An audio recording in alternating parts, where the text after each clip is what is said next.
Hello students, good morning. आज हम लोग शुरू करते हैं। मैग्नेटिज्म का सेकेंड क्लास है। तो आप जो क्लास करते हैं सारे को रिवीजन करके रखिए और उस पर प्रैक्टिस करिए बार बार। जैसा कि हम आपको बोल रहे थे, जैसे आप कोई न्यूमेरिकल बनाते हैं, आप एक ही न्यूमेरिकल को कोई पर्सन कहता है कि हल्का है, कोई पर्सन कहता है भारी है, कोई स्टूडेंट से बनता नहीं है। देखिए बात क्या है ना कि ये हल्का और भारी ये भी एक रिलेटिव वर्ड है।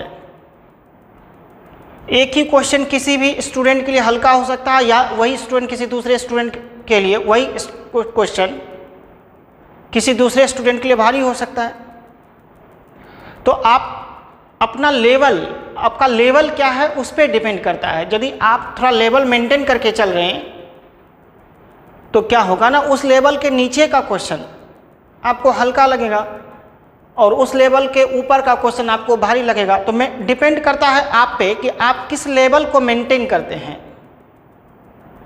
यदि अपने का लेवल थोड़ा बढ़ा के रखेंगे तो हमको सारा क्वेश्चन बनाने में इजी लगेगा, और अपना लेवल घटा ही रहेगा तो ऊपर का क्वेश्चन हमको, ऊपर लेवल का क्वेश्चन आपको भारी लगेगा। फिर तो हम यही कहते हैं आपसे बार बार कि थोड़ा लेवल मेंटेन करके चलिए, है ना। थोड़ा प्रैक्टिस करते रहिए तो कोई भी भारी से भारी सवाल आपको आसानी से बन जाएगा। तो ये आप पे निर्भर करता है, आप कैसे अपना योजना बनाते हैं, आप किस तरह से अपनी पढ़ाई करते हैं, सब आप पे निर्भर करता है। कोई भी क्वेश्चन ना तो भारी है, कोई भी ना क्वेश्चन हल्का है, ये बात समझ लीजिए। जो जिस लेवल की पढ़ाई करता है उसको उस लेवल तक का न्यूमेरिकल आसान लगता है और उस लेवल से ऊपर का न्यूमेरिकल भारी लगता है। जो फिर अपना लेवल और थोड़ा बढ़ा लेता है तो फिर वो सारा न्यूमेरिकल्स ईजी लगने लगता है। तो हम बार बार आपको यही कहेंगे कि प्रैक्टिस में रखिए, रिवीजन में रखिए सभी चीज़ों को। रिवीजन देखिए सबसे बड़ा बात है रिवीजन। रिवीजन करते रहिए, सारा पीछे का कॉन्सेप्ट अपने पास में रखिए, तब कोई भी क्वेश्चन आप अटेम्प्ट लेंगे, कैसा भी क्वेश्चन नया से नया क्वेश्चन आपके सामने में आएगा तो अपने से बना लेंगे आप। और एक बड़ा फैक्टर है टाइम फैक्टर। कम टाइम में किसी भी चीज़ को बनाने के लिए सीखिए, किसी भी न्यूमेरिकल्स को कम टाइम में करिए, ठीक है। तो चलिए आज का क्लास स्टार्ट करते हैं। लास्ट क्लास में हम लोग स्टडी किए थे क्या, force experienced by current carrying conductor. आज का है कि motion of charge particle in magnetic field, uniform magnetic motion of charge particle in uniform magnetic field. Is it clear? Uniform magnetic field, ठीक है। अब देखिए हम आपको बताते हैं, तीन बातें हो सकता है इसमें, तीन बातें हो सकता है। क्या क्या तीन बातें होगा जरा ध्यान से देखिएगा। Motion of charge particle in uniform magnetic field है क्या कि कोई भी चार्ज पार्टिकल है, ध्यान दीजिएगा, ये मैग्नेटिक फील्ड है आपका। तो तीन बातें हो सकता है कि ये चार्ज पार्टिकल को मैग्नेटिक फील्ड के डायरेक्शन में थ्रो कर दीजिए। दूसरा बात ये हो सकता है कि ये आपका मैग्नेटिक फील्ड है, ठीक है, चार्ज पार्टिकल को आप ऐसे फेंक दीजिए। तो ये कितना डिग्री पे फेंक रहे हैं? 90 डिग्री पे। और तीसरी बात ये क्या होगी, ये मैग्नेटिक फील्ड है, इसको थीटा एंगल पे थ्रो कर दीजिए वेलोसिटी v से। तो फर्स्ट केस क्या, when the charge particle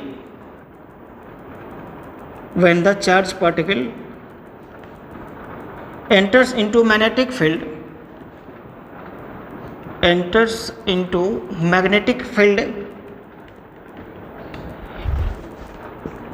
in the direction of field, in the क्या डायरेक्शन ऑफ फील्ड। जब फील्ड के डायरेक्शन में वो एंटर करेगा तो थीटा एंगल जो है जीरो हो जाएगा। जब थीटा एंगल जीरो होगा तब देखिए क्या होगा, प्लीज़ ध्यान दीजिएगा। ये आपका मैग्नेटिक फील्ड है, ठीक है, ये आपका मैग्नेटिक फील्ड है, ये चार्ज पार्टिकल है। ये जाएगा वेलोसिटी v से, ये आपका मैग्नेटिक फील्ड का डायरेक्शन है। तो थीटा जो है 0 डिग्री है, थीटा जो 0 डिग्री है, तो F इस पे क्या लगेगा, F इक्वल टू क्या लिखे थे कल, V क्रॉस B। तो आप इसको क्यू भी साइन थीटा लिखिएगा, तो क्यू भी साइन जो है 0 डिग्री होगा, साइन 0 का वैल्यू 0 हो जाएगा, तो क्यू भी इंटू 0, तो F जो है फोर्स जो है ये 0 हो जाएगा।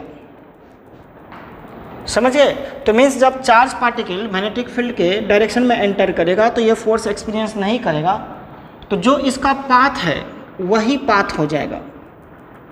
समझ गए, जिस पाथ पे जाएगा तो अपना इसका पाथ स्ट्रेट लाइन, जिस डायरेक्शन में फेंकेंगे इसको उसी डायरेक्शन में वो चलता चला जाएगा, तो इसका पाथ स्ट्रेट लाइन हो जाएगा और कोई डेविएशन नहीं होगा, और अपना जिस वेलोसिटी से फेंके थे उसी वेलोसिटी से यूनिफॉर्म चलता जाएगा। तो इसका यदि हम कंक्लूजन लिखेंगे तो कंक्लूजन क्या क्या लिखेगा बोलिए, इसका जो पाथ होगा उसी डायरेक्शन में, जिस डायरेक्शन में फेंकेंगे हैं स्ट्रेट लाइन पाथ होगा, इसमें कोई भी चेंजेज नहीं होगा, स्ट्रेट लाइन हो जाएगा। ठीक है, डेविएशन जो होगा नो डेविएशन और नो डेविएशन। ठीक है, और ये यूनिफॉर्म वेलोसिटी से चलता चला जाएगा। क्लियर है ना। तो ये हुआ जब उसके डायरेक्शन में थ्रो किए तब।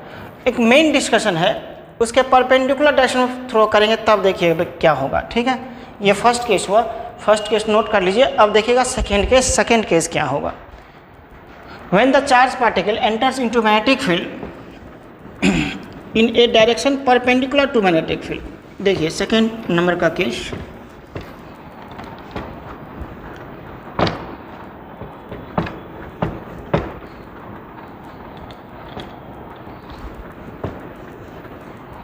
ये जो होगा देखिएगा,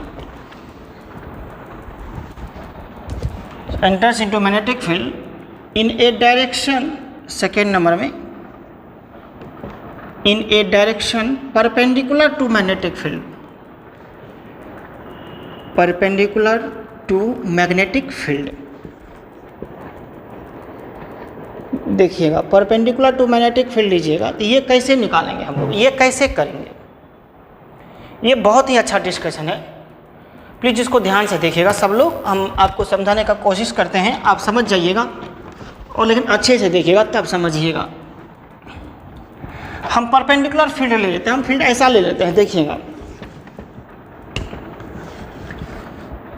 ये फील्ड ले लेते हैं क्रॉस।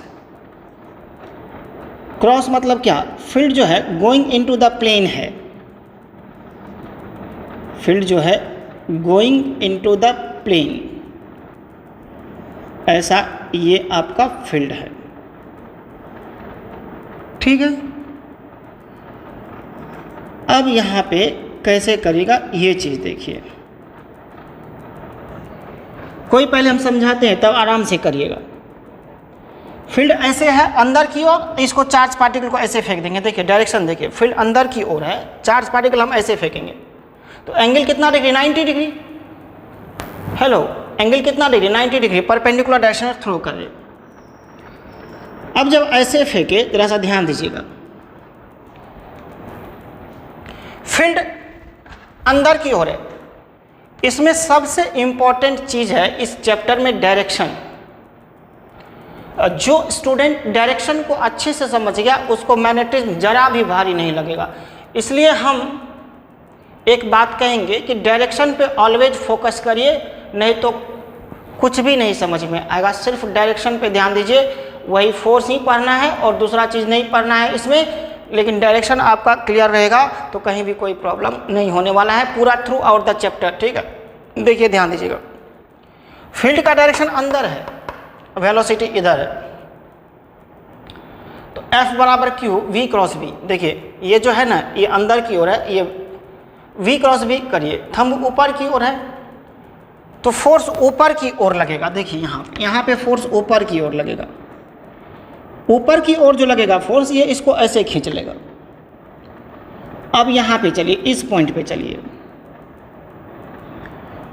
फील्ड अंदर की ओर है, वेलोसिटी ऊपर की ओर है। वेलोसिटी पे ये रखिए, ये रखिएगा, वेलोसिटी पे इधर करिएगा, इधर फोर्स हो जाएगा इनवर्ड। यहाँ पे फोर्स इनवर्ड हो गया, जैसे ही फोर्स इनवर्ड हो गया ये इधर खींच लेगा। अब चलिए वेलोसिटी यहाँ पे ऐसे है, फील्ड अंदर की ओर है, वेलोसिटी यहाँ पे है। इसको यहाँ पे रखिए सो दैट फील्ड की ओर मूव कर सके। देखिए इसको यहाँ पे रखिएगा, ऐसे मूव कर सके। थंब नीचे है तो फोर्स नीचे की ओर लग जाएगा। अब यहाँ पे इसको खींच लेगा, अब वेलोसिटी नीचे हो गया। फील्ड अंदर है, वेलोसिटी नीचे हो गया। देखिए अब जो ऐसे करिएगा, इसको ऐसे रखिएगा, इसको ऐसे करिएगा तो फोर्स इधर लगेगा। अब ये फोर्स इधर लग गया तो ये ऐसे करके चला जाएगा। देखिए यहाँ पे निकालिएगा तो फोर्स ऐसे, यहाँ पे निकालिएगा तो फोर्स ऐसे, यहाँ पे ऐसे निकालिएगा ऐसे, यानी हर एक पॉइंट पर रेडियस के अलोंग फोर्स लगेगा जो कि सेंट्रीपिटल फोर्स का काम करेगा। क्लियर है ना? तो हर एक पॉइंट पर वो रेडियस के अलोंग सेंटर की ओर फोर्स लगेगा और इस चार्ज पार्टिकल को क्या करेगा, सर्कुलर पाथ पर घुमा देगा। मेरी बात समझे कि नहीं? एक बार हम आपको डॉट लेके समझाते हैं। देखिए डॉट फील्ड किधर, ऊपर की ओर। डॉट फील्ड जो है, डॉट फील्ड ऊपर की ओर है, ठीक है ना? डॉट फील्ड आपका ऊपर की ओर है। अब यहां से वेलोसिटी भी दीजिए, इसमें वेलोसिटी भी दीजिएगा। ये क्या करेगा, फोर्स इसको नीचे की ओर लग जाएगा। कैसे नीचे की ओर लगेगा, फिर इसमें फील्ड बाहर की ओर है, ये वेलोसिटी इधर है। देखिएगा ध्यान से, ये जो है ये बाहर की ओर है, ये वेलोसिटी v क्रॉस b ऐसे रखिएगा ना, v पे v क्रॉस b, ये थंब नीचे की ओर चला गया तो यहाँ पे ये नीचे की ओर फोर्स लगेगा तो ये जो है ये ऐसे हो जाएगा। समझ गए? तो यहाँ पे जब गया ये, तो ये कैसा पाथ, सर्कुलर पाथ हो गया। लेकिन ये क्लॉकवाइज, देखिए जब हम पॉजिटिव चार्ज को डॉट फील्ड में, डॉट फील्ड क्या, डॉट क्या चीज़ किसको रिप्रेजेंट करते हैं, emerging out of the plane of paper, बाहर की ओर जो फील्ड होता है। यहाँ पे फोर्स इधर लगेगा, यहाँ पे फोर्स इधर लगेगा, यहाँ पे फोर्स इधर लगेगा, ठीक है?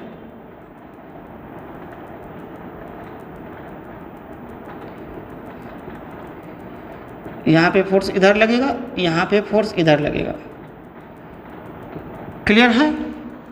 तो यहाँ पे देखिए ये क्लॉकवाइज हो गया, ये क्या हो गया, इसका डायरेक्शन क्लॉकवाइज हो गया। क्लियर हुआ? अब इसका रेडियस देखिएगा, यहाँ पे जो किए थे ये एंटी क्लॉकवाइज हो गया। इस फिगर को हम फिर से ड्रॉ कर देते हैं, ठीक से आप समझ गए होंगे। देखिए ये फील्ड आपका क्रॉस फील्ड है। क्रॉस फील्ड मतलब क्या बच्चे, अंदर की ओर। हेलो, क्रॉस फील्ड का मतलब क्या, अंदर की ओर। यहाँ पे जो कोई चार्ज पार्टिकल फेंकिएगा, पॉजिटिव चार्ज पार्टिकल, तो वो क्या होगा, यहाँ पे ऊपर की ओर फोर्स लगेगा। तो ये कैसा पाथ पे चलने लगेगा, बोलिए? सर्कुलर पाथ पे चलेगा।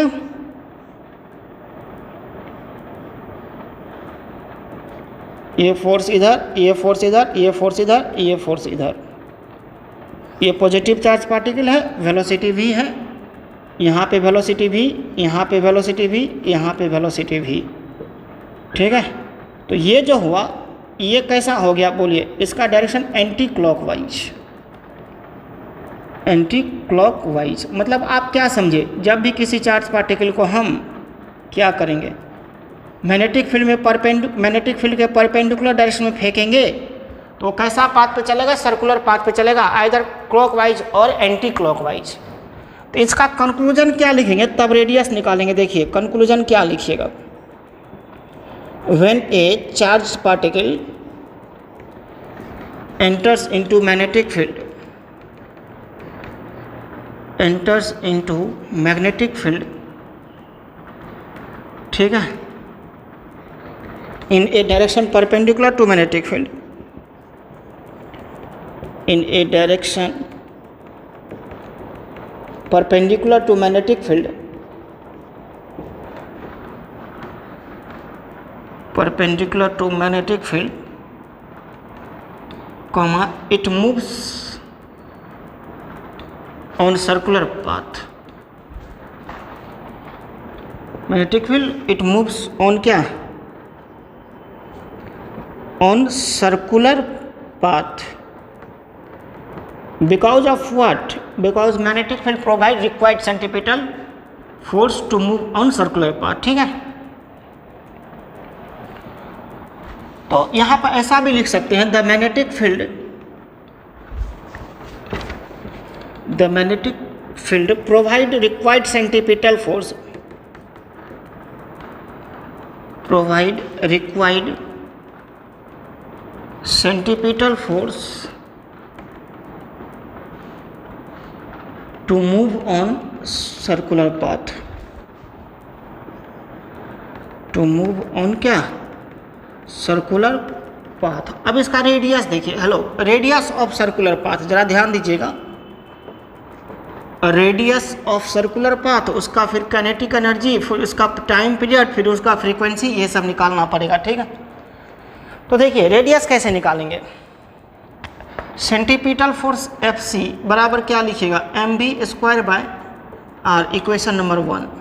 अब ये सेंट्रीपिटल फोर्स कौन प्रोवाइड करता है, मैग्नेटिक फोर्स, तो मैग्नेटिक फोर्स यहाँ पे निकाल दीजिए, वो मैग्नेटिक फोर्स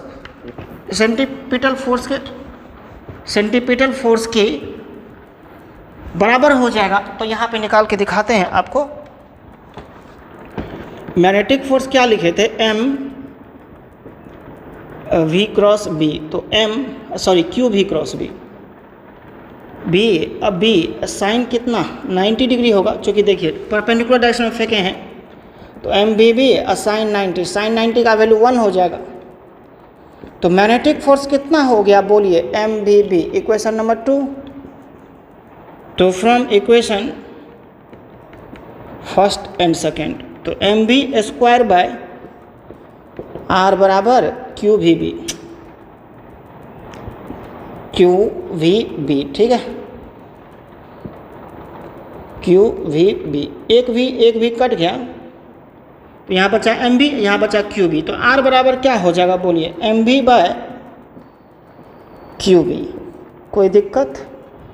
अब यहाँ पे देखिएगा, mv को क्या लिखेंगे, मोमेंटम, r बराबर p बाय क्यू बी, ये p क्या हुआ, वेयर, p बराबर mv, ये क्या हो गया, मोमेंटम। कोई दिक्कत? अब in terms of kinetic energy, radius in terms of kinetic energy देखिएगा जरा सा, hello, radius in terms of kinetic energy, radius in terms of क्या, काइनेटिक एनर्जी। काइनेटिक एनर्जी के टर्म्स से रेडियस कैसे निकालेंगे, जरा सा ध्यान दीजिएगा, काइनेटिक एनर्जी बराबर क्या होता है, हाफ mv², m से ऊपर मल्टीप्लाई कर दीजिए, m से नीचे कर दिए, तो m² v² बाई 2m, इसको लिखेंगे p² बाई 2m। देखिए mv का होल स्क्वायर लिख देंगे और mv को p लिखेंगे, p² बाई 2m, इधर से काइनेटिक एनर्जी k है, तो p² बराबर 2m के, p बराबर √अंडर। हाँ, अब देखिए यहाँ पे हम लोग radius in the form of kinetic energy r बराबर √2m k by Q B, और रेडियस p बराबर p बाई क्यू बी, और क्या, mv बाई क्यू बी। अब यहाँ पे देखिएगा,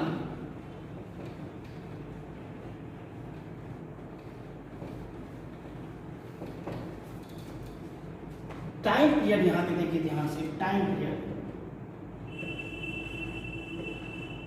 पीरियड जो निकालिएगा, ये आपका सर्कुलर पाथ है, सर्कुलर पाथ का रेडियस आप निकाल चुके हैं, ये वेलोसिटी v से जा रहा है, तो देखिए वेलोसिटी बराबर क्या, डिस्टेंस बाय टाइम, तो टाइम बराबर डिस्टेंस बाय क्या, वेलोसिटी। हेलो बच्चे, टाइम बराबर डिस्टेंस बाय वेलोसिटी, तो डिस्टेंस 1 रोटेशन कंप्लीट करने में डिस्टेंस कितना लगाएगा, 2 पाई r सर्कम्फ्रेंस हो गया, और टाइम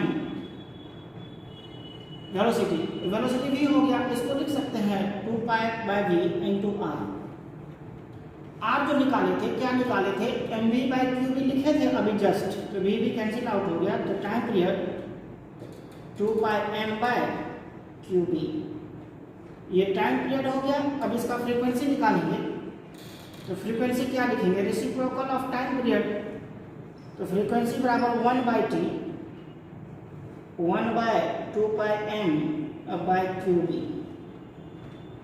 तो ये हो जाएगा qb/2πm। ये आपका क्या निकल जाएगा, फ्रीक्वेंसी निकल जाएगा, qb क्या 2m। अब देखिए इसका काइनेटिक एनर्जी देखिए,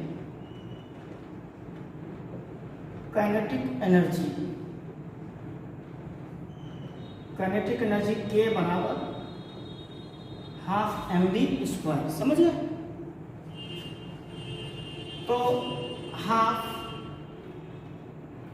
यहाँ भी m से मल्टीप्लाई कर दीजिए और नीचे भी m से मल्टीप्लाई कर दीजिए, और नहीं तो इसको सीधा क्या करिए, ऐसा करिए, तो r बराबर क्या mv/qb लिखिएगा ना, तो v बराबर qb r/m, ये वैल्यू पुट कर दीजिए वेलोसिटी का, तो ½ m qb r/m का whole square, ½ m q² b² r²/m², एक m कैंसिल हो गया, k बराबर क्या लिखिएगा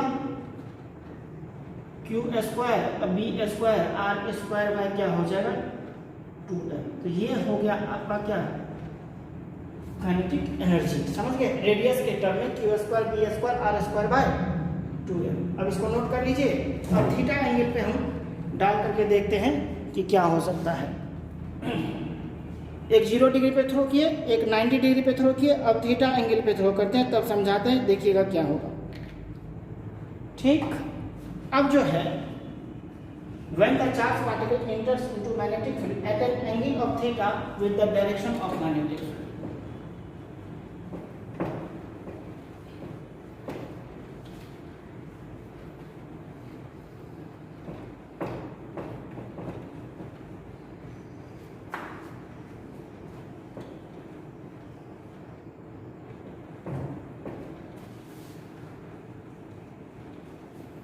देखिए थर्ड केस देखिए, when charged particle enters into magnetic field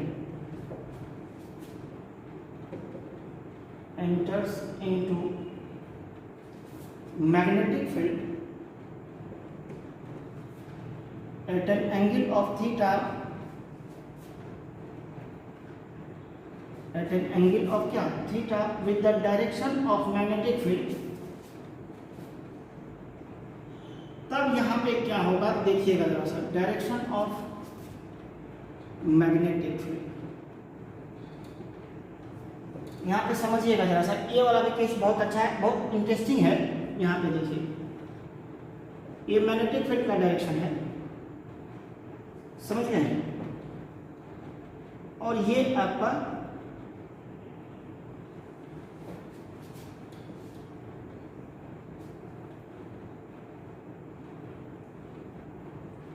ये चार्ज पार्टिकल है, आपका चार्ज पार्टिकल को थीटा एंगल पे थ्रो कर दिए,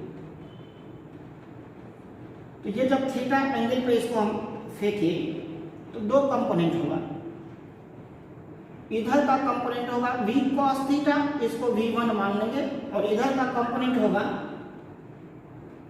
v sin थीटा, इसको हम लोग v2 मान लेंगे। अब देखिए मेरी बात समझिएगा, ये जो v2 है,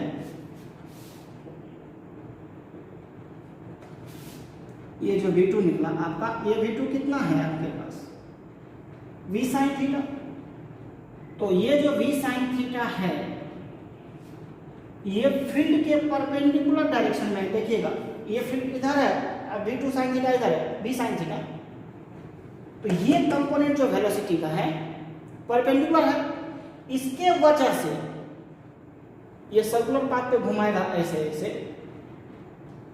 ठीक है। देखिए ये v sin थीटा ये फील्ड है, तो ये v sin थीटा की वजह से ये कैसा पाथ प्रोवाइड करेगा, सर्कुलर पाथ, क्योंकि अभी देखे थे जब परपेंडिकुलर डायरेक्शन में एंटर करेगा तो क्या होगा, सर्कुलर पाथ पे फ्लो करेगा, सर्कुलर पाथ पे वो चलता रहेगा, और ये जो v sin थीटा है ये आगे की ओर खींचेगा,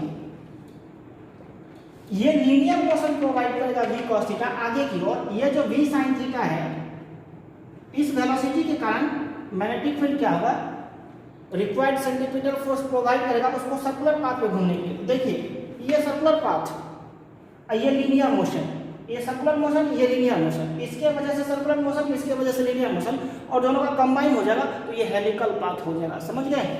ये जो हो जाएगा ये हमारा ऐसा करके ये हेलिकल पाथ पे चलता चला जाएगा। समझ गए? हम यहाँ पे क्या लिखेंगे, the component of velocity v sin theta perpendicular to magnetic field p provide required centripetal to move on circular path and component velocity v cos theta provide linear motion. As a result, the charged particle move on helical path. Move on क्या? Helical path. तो means यहाँ पे क्या लिखेगा, when a charged particle enters into magnetic field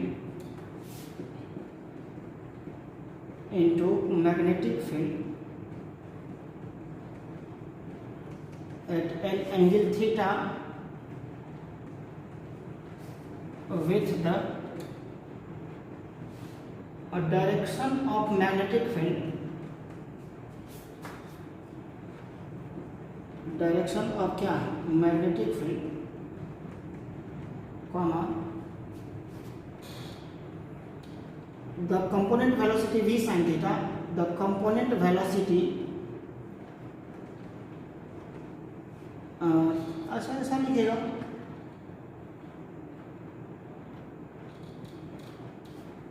the magnetic field will provide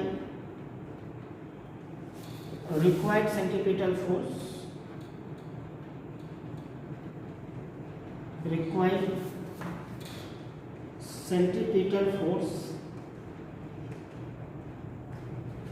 due to component velocity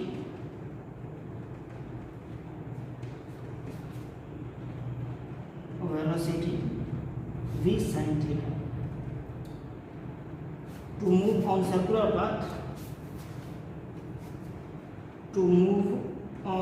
circular path, and component velocity v cos theta provide linear motion. Provide क्या लिखिएगा, linear motion. As a result, यहाँ तक लिखिए provide linear motion. As a result the charge particle move on helical path.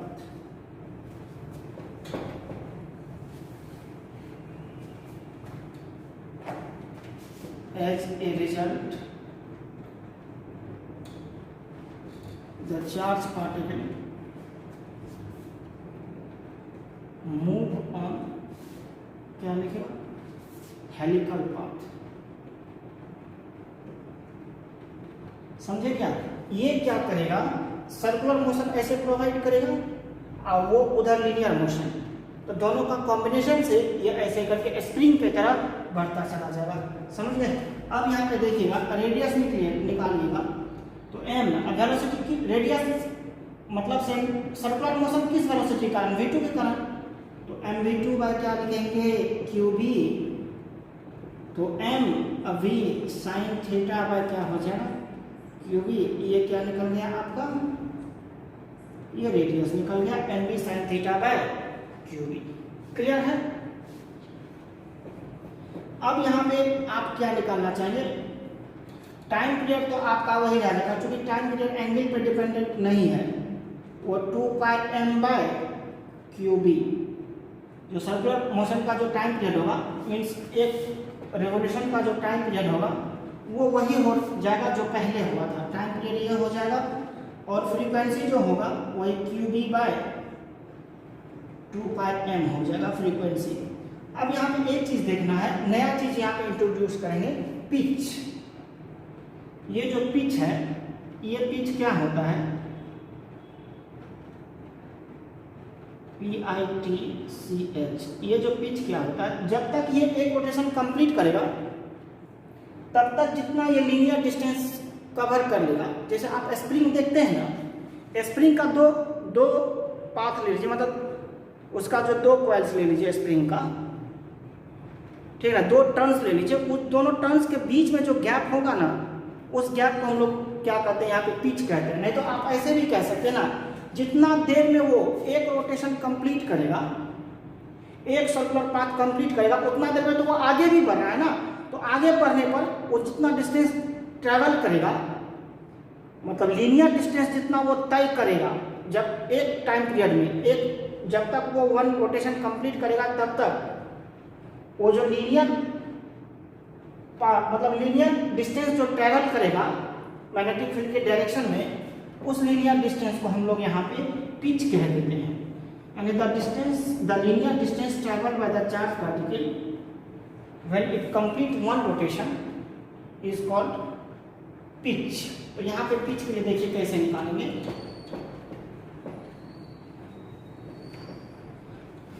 यहाँ पे एक word है आपका पिच। देखिए पिच कैसे निकालिएगा, ये ध्यान दीजिएगा।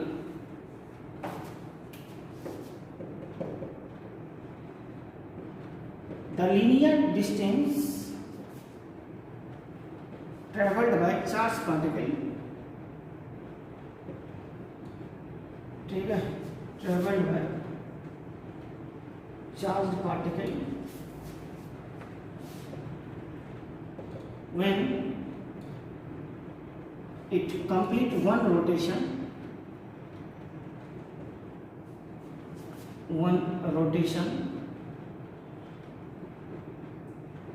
is called pitch। अब देखिए पिच जो निकालिएगा, लीनियर डिस्टेंस जो ट्रेवल कर रहा है किस वेलोसिटी से, v cos थीटा से, क्या किससे, v cos थीटा से। तो वेलोसिटी बराबर डिस्टेंस बाय टाइम।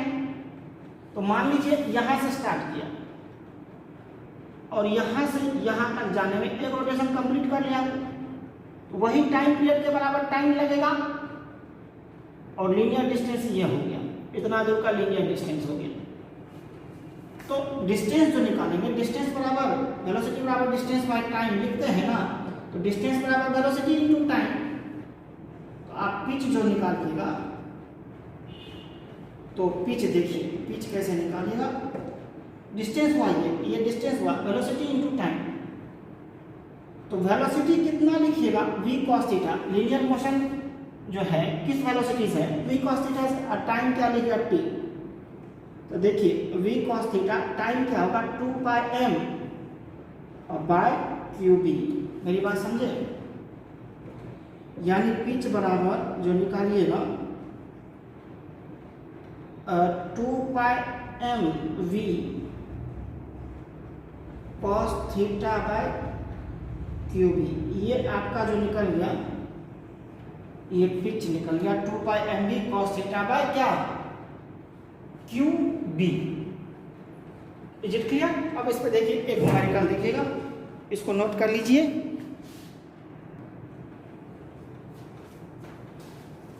देखिए एक न्यूमेरिकल है, एक इलेक्ट्रॉन जो है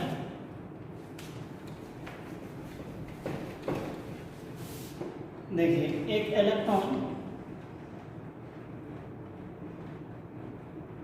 ये इलेक्ट्रॉन है, ये वेलोसिटी v से परपेंडिकुलर मैग्नेटिक फील्ड है, ठीक है। कोई भी दे दीजिए ना आप, क्रॉस फील्ड है या डॉट फील्ड दे दीजिए यहाँ पे, ये फील्ड परपेंडिकुलर डायरेक्शन में है, ठीक है।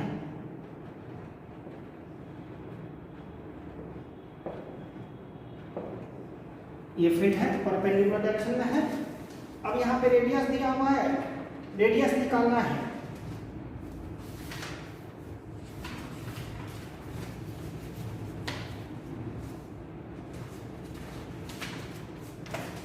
वेलोसिटी दिया हुआ 3 × 10⁻⁷ मीटर पर सेकेंड, या ध्यान दीजिएगा।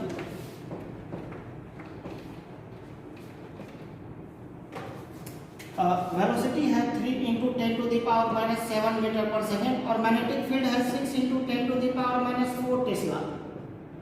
हेलो, और इलेक्ट्रॉन है कह रहे फ्रीक्वेंसी निकालने के लिए, रेडियस निकालने के लिए कह रहा रेडियस क्या होगा, फ्रीक्वेंसी क्या होगा, और kinetic energy in electron volt, kinetic energy in kilo electron volt. ये देखिएगा ये कैसे निकालिएगा। सबसे पहले हम रेडियस निकालते हैं, तो रेडियस का फॉर्मूला क्या लिखिएगा, R बराबर mv/qb।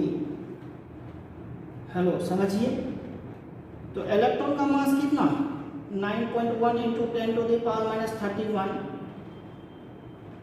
और velocity 3 into 10⁻⁻7, charge 1.6 into 10⁻⁻19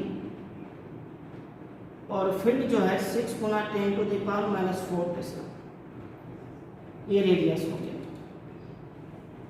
radius calculate कर लीजिएगा खुद से, और फ्रीक्वेंसी आप जो निकालिएगा तो फ्रीक्वेंसी बराबर क्या लिखेगा, qb/2πm। तो q 1.6 इंटू 10⁻⁻19 चार्ज होता है इलेक्ट्रॉन का, और मैग्नेटिक फील्ड दिया हुआ कितना 6 into 10⁻⁻4, 6 into 10⁻⁻4 by 2π m। m कितना होता है 9.1 इंटू 10⁻⁻31 kg।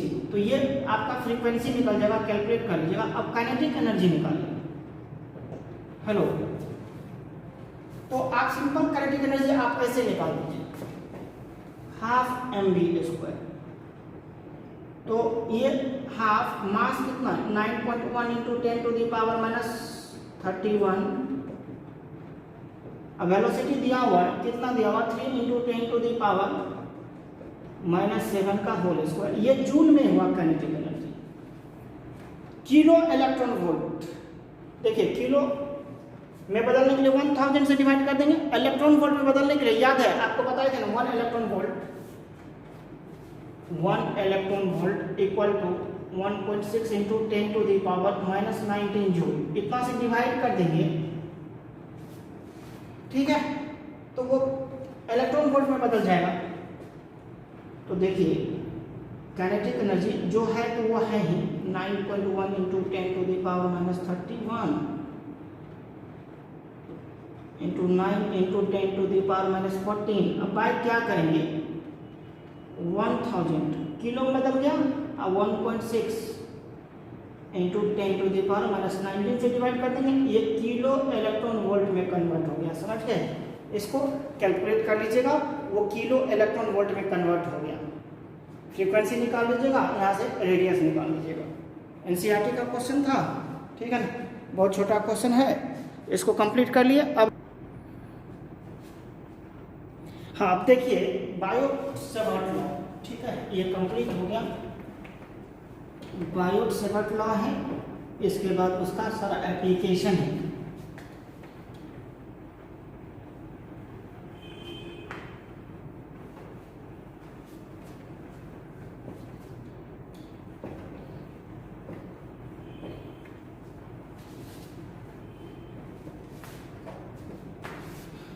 देखिए बायोट-सेवर्ट लॉ, ये क्या दिया ना बायोट-सेवर्ट लॉ। देखिए और स्टेट क्या बोला, a current carrying conductor behaves as a magnet and produce magnetic field around it. तो ये क्या बोला कि जो मैग्नेटिक फील्ड प्रोड्यूस करेगा कोई भी करंट कैरिंग कंडक्टर, तो कितना फील्ड प्रोड्यूस करेगा, कितना डिस्टेंस पर। मीन्स देखिए current carrying conductor field produce करेगा, लेकिन कितना फील्ड प्रोड्यूस करेगा, तो उसका मैग्नीट्यूड या डायरेक्शन जो कहिएगा, ये हम लोग बायोट-सेवर्ट लॉ के हिसाब से निकालेंगे। तो बायोट-सेवर्ट लॉ जब भी लगाया तो ये ऑलवेज स्मॉल एलिमेंट के लिए दिया। बायोट-सेवर्ट लॉ हमेशा स्मॉल एलिमेंट के लिए फील्ड निकालने का फॉर्मूला दिया, और जब हम ये स्मॉल एलिमेंट के लिए निकालने के लिए दे दिया, तब क्या है, तब तो हम लोग इंटीग्रेशन निकाल करके किसी का भी निकालेंगे कहीं से कहीं।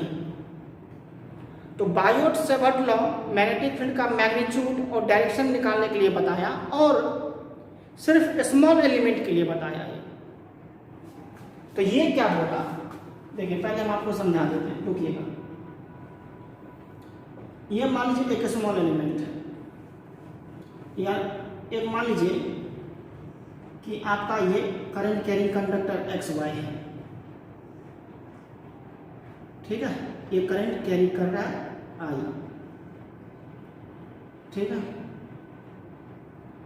ये करंट आई कैरी कर रहा है, इसका स्मॉल एलिमेंट मान लीजिए ये स्मॉल एलिमेंट है जिसका लेंथ dl है, dl का डायरेक्शन करंट के डायरेक्शन के फ्लो के डायरेक्शन में है, ठीक है। ये स्मॉल एलिमेंट है, ये एक्स वाई है, और यहाँ पे एक पॉइंट है जिस पॉइंट पे हमको मैग्नेटिक फील्ड निकालना है, ये पोजीशन वेक्टर हो गया r, और ये दोनों के बीच में एंगल कितना हो गया थीटा। थीटा जो एंगल है ना वो r और dl के बीच में है, और dl का डायरेक्शन किधर, करंट के डायरेक्शन में। अब जब हम ये स्मॉल एलिमेंट के कारण फील्ड निकालने हैं वहाँ पे, कहाँ पे, पॉइंट P पे, तो फील्ड भी स्मॉल होगा, और स्मॉल फील्ड को डिनोट करेंगे क्या चीज़ से, dB से। हेलो, स्मॉल फील्ड को क्या चीज़ से डिनोट करेंगे, dB से, क्योंकि स्मॉल एलिमेंट के कारण फील्ड निकाल रहे हैं तो फील्ड भी स्मॉल ही होगा। तो आप समझिए ये क्या दिया, बायोट-सैवर्ट लॉ। फर्स्ट दिया अकॉर्डिंग टू बायोट-सैवर्ट लॉ, देखिएगा जरा सा, अकॉर्डिंग टू क्या, Biot Savart law, the magnetic field due to small element, the magnetic field due to small element, due to small element is first one directly proportional to current, directly proportional to क्या लिखेंगे, current. तो यानी dB जो है, dB directly proportional to I हो जाएगा। Second number, directly proportional to length of small element या current element, directly proportional to length of current element कह सकते हैं, यानी कि उसको स्मॉल एलिमेंट भी कह सकते हैं, कुछ भी कहिए। तो dB directly proportional to dl, ये हो गया। अब थर्ड नंबर, तो पहले इसको लिख लेते हैं। Consider a current carrying conductor, carrying conductor X Y carrying a current I, carrying a current I, let a small element, a small element of length dl, a small element of length dl, ठीक है। ये small element है जिसका length हम लोग dl लेंगे, clear है ना। अब जो है आप इतना को नोट करिए, तब थर्ड और फोर्थ हम आपको बताते हैं। फर्स्ट क्या दिया, करंट के डायरेक्टली प्रोपोर्शनल, लेंथ के डायरेक्टली प्रोपोर्शनल, और थर्ड देखिए, इसको नोट करिएगा। हाँ, थर्ड पॉइंट क्या होगा देखिएगा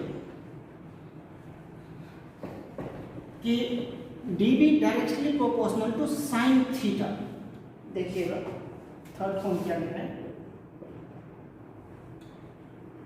इज डायरेक्टली प्रोपोर्शनल टू, यहाँ पर ऐसे लिख देते हैं, रुकिए, थर्ड फॉर्म ऐसे लिख देते हैं, dB directly proportional to sine theta, यहाँ पे लिख देते हैं where theta equal to angle between, देखिए एंगल जो है ये dl और किसके बीच में, r के बीच में जो एंगल होगा वो थीटा है, और dl का डायरेक्शन क्या, करंट के डायरेक्शन में है। Angle between dl and r, यहाँ पे ये लिख देते हैं the direction of dl, the direction of dl is along the direction of flow of current, along the direction of flow of current, direction of flow of क्या लिखेंगे, current. Clear हो गया? ये आपको क्या निकल गया, थीटा निकल गया। तो अब जो है 4 नंबर में dv इन्वर्सली प्रोपोर्शनल टू क्या है, r स्क्वायर, मतलब वो जो पोजीशन है r is the position vector, ठीक है। अब यहाँ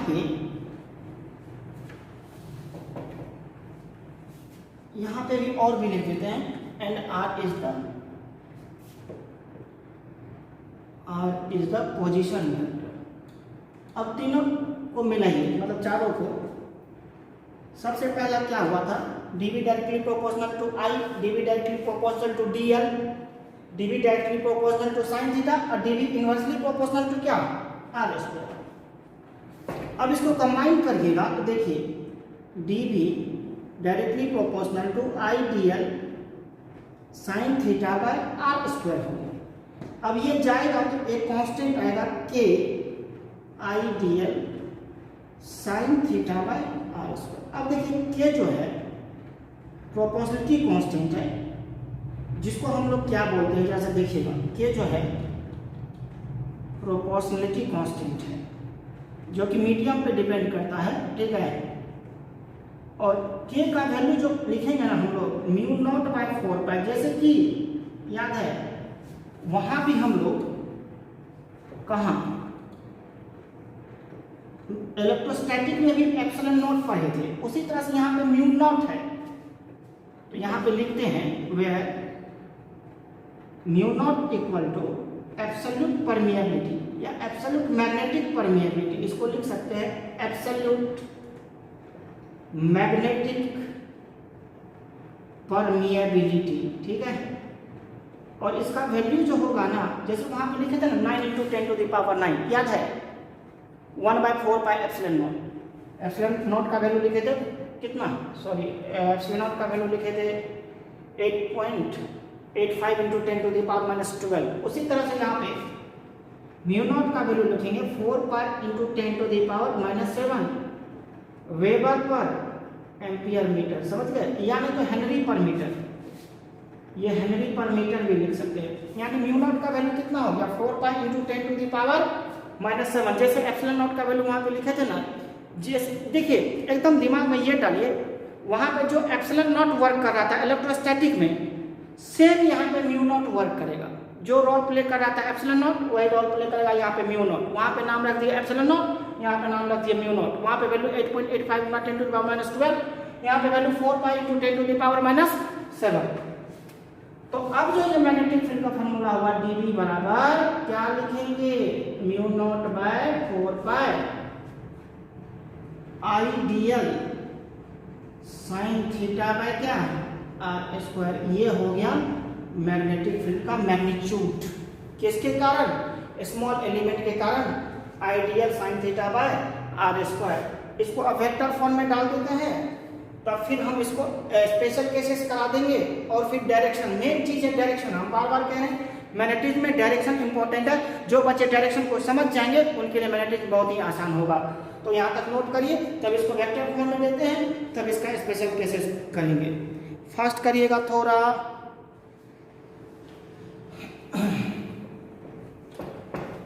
अब यहाँ पे देखिएगा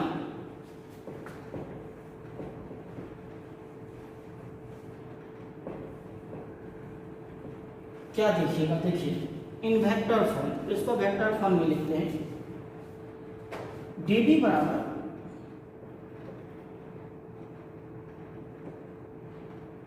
वेक्टर फॉर्म में जो लिखिएगा तो dv बराबर क्या लिखिएगा, mu naught by 4 pi i dl sin theta अब बाय क्या r स्क्वायर। तो यूनिट वेक्टर से मल्टीप्लाई कर दीजिए r बाय r। तो यहाँ पे ऐसा लिख सकते हैं mu naught by 4 pi dl r sin theta. तो इसको लिख सकते हैं dl क्रॉस आर, देखिएगा फिर dl क्रॉस r को तो हम dl r साइन थीटा लिख ही सकते हैं, और नीचे में क्या होगा r क्यूब। ये जो हो गया आपको ये वेक्टर फॉर्म में हो गया, समझ गए।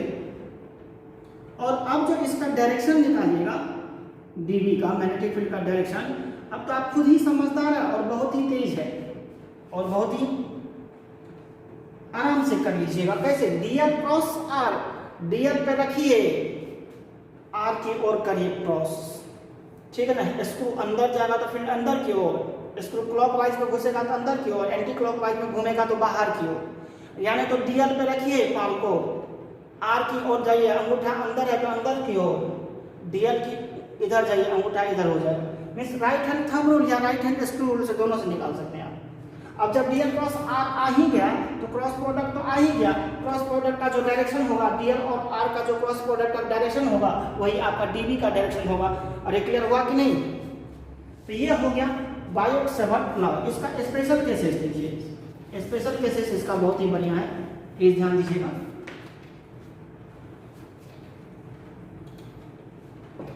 When point P lies on the wire, देखिए स्पेशल केसेस में देखिएगा, when point P, बहुत मजा है यहाँ पे देखिएगा, when point P एरो बच्चे lies on the wire, wire पे जब लाई करेगा, देखिए ये आपका पॉइंट P है, तो वायर पे जब लाई करेगा तो क्या होगा, या तो थीटा, जैसे देखिए यहाँ से इधर ले जाएगा तो थीटा 0 डिग्री हो जाएगा, या इधर ले जाएगा तो थीटा 180 हो जाएगा।